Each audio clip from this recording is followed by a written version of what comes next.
Sebuah video yang viral di media sosial menunjukkan seorang oknum polisi diduga melakukan pengancaman menggunakan senjata tajam, sajam, jenis pisau di sebuah sekolah dasar.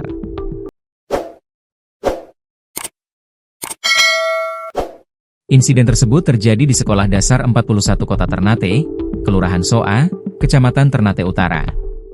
Dalam video berdurasi 49 detik tersebut, oknum polisi yang berseragam terlihat mengacungkan sebilah pisau yang dibungkus kain merah.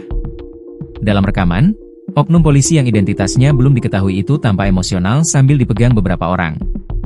Seorang wanita yang merekam video tersebut mempertanyakan tujuan oknum polisi membawa pisau ke sekolah. Dalam rangka apa pakai pisau?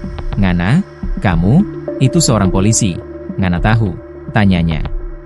Wanita tersebut kemudian menegaskan, Ngana, kamu, itu polisi bawa senjata tajam di sekolah, lingkungan sekolah, sembari berteriak. Insiden ini memicu kepanikan di kalangan siswa yang berhamburan keluar untuk melihat kegaduhan tersebut. Meskipun video tersebut telah viral, motif di balik kejadian ini belum jelas. Kepala Bidang Humas Polda Maluku Utara, Kombes Pol Bambang Suharyono, belum memberikan tanggapan saat dikonfirmasi mengenai insiden ini. Namun, Kapolsek Ternate Utara, Ibtu Wahyudin, mengungkapkan bahwa oknum polisi yang terlibat diketahui bertugas di Polda Maluku Utara. Informasi yang kami dapat, oknum polisi ini tugas di Polda, kata Wahyudin pada Kamis, 1 Mei 2025. Ia menambahkan bahwa setelah kejadian, kedua belah pihak telah diamankan di Mapolsek Ternate Utara dan kemudian diarahkan ke Propam Polda Maluku Utara.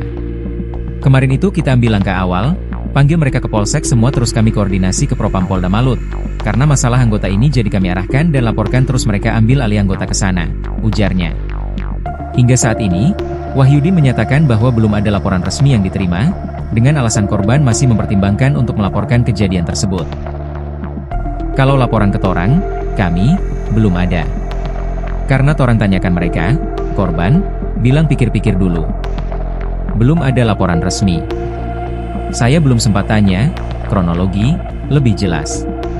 Karena kami tidak bisa tangani kalau masalah anggota harus ke Propam, pungkasnya.